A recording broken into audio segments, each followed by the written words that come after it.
Assalamualaikum warahmatullahi wabarakatuh. Berjumpa kembali dalam episode yang pertama mengenai tasawuf dalam Islam, pengertian, dasar dan asal-usul tasawuf.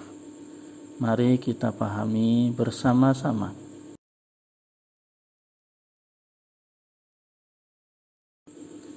Pengertian tasawuf secara etimologi, menurut Haidar Bagir, kata sufi berasal dari bahasa Arab yang merujuk kepada beberapa kata dasar.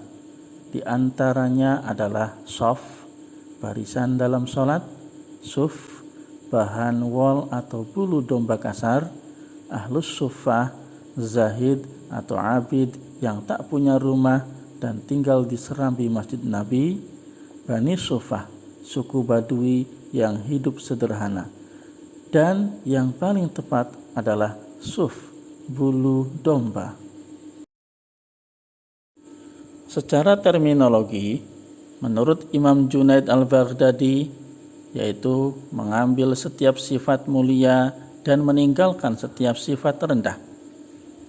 Yang kedua, menurut Syekh Abdul Hasan Asyadzili, yakni praktek dan latihan diri melalui cinta yang dalam dan ibadah untuk mengembalikan diri kepada jalan Tuhan. Yang ketiga, menurut Ibnu Khaldun, yaitu ilmu syar'iyah yang timbul kemudian dalam agama. Dan yang keempat, menurut Harun Nasution, merupakan suatu ilmu pengetahuan yang mempelajari cara dan jalan bagaimana orang Islam bisa sedekat mungkin dengan Tuhan. Dasar-dasar tasawuf yang berada di dalam Al-Quran, kita ambil surat As-Sajdah ayat 16, yang berarti lambung mereka jauh dari tempat tidurnya dan mereka selalu berdoa kepada Rabb-nya dengan penuh rasa takut dan harap, serta mereka menafkahkan apa-apa rizki yang kami berikan. Kemudian surat Asy-Syamsi ayat 7-10 yang artinya, dan demi jiwa serta penyempurnaan ciptaannya, lalu dia mengilhamkan kepadanya jalan kejahatan dan ketakwaan. Sungguh beruntung orang yang menyucikan jiwanya, dan sungguh rugi orang yang mengotorinya. Kemudian dalam surat Asy-Syura ayat 20, barang siapa yang menghendaki keuntungan di akhirat, akan kami tambah keuntungan itu baginya. Dan barang siapa yang menghendaki keuntungan di dunia, kami berikan kepadanya sebagian dari keuntungan dunia, dan tidak ada baginya suatu bahagian pun di akhirat. Dan yang terakhir, surat Al-Hadid ayat 20.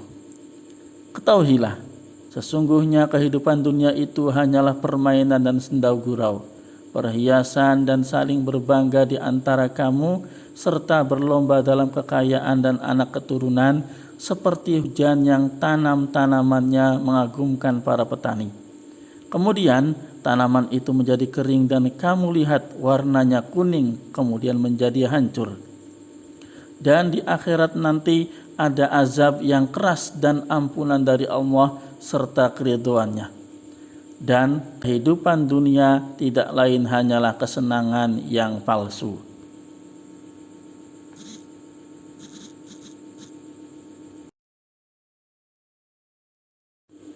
Pandangan tentang asal-usul tasawuf. Menurut versi pertama, sufisme berasal dari bahasa Arab suf, yaitu pakaian yang terbuat dari wol pada kaum asketen, yaitu orang yang hidupnya menjauhkan diri dari kemewahan dan kesenangan. Dunia Kristen, New Platonisme, pengaruh Persia dan India ikut menentukan paham tasawuf sebagai arah asketis mistis dalam ajaran Islam. Versi kedua menyebutkan sufisme yaitu ajaran mistis yang dianut sekelompok kepercayaan di timur, terutama Persia dan India, yang mengajarkan bahwa semua yang muncul di dunia ini sebagai sesuatu yang khoyali, Manusia sebagai pancaran dari Tuhan selalu berusaha untuk kembali bersatu dengan Dia. Kemudian versi yang ketiga mengatakan bahwa tasawuf dan sufi berasal dari kota Basrah di negara Irak. Dan karena suka mengenakan pakaian yang terbuat dari bulu domba suf, maka mereka disebut dengan sufi. Demikianlah pembahasan tentang pengertian, dasar, dan asal-usul tasawuf. Mudah-mudahan bermanfaat. Terima kasih. Wassalamualaikum warahmatullahi wabarakatuh.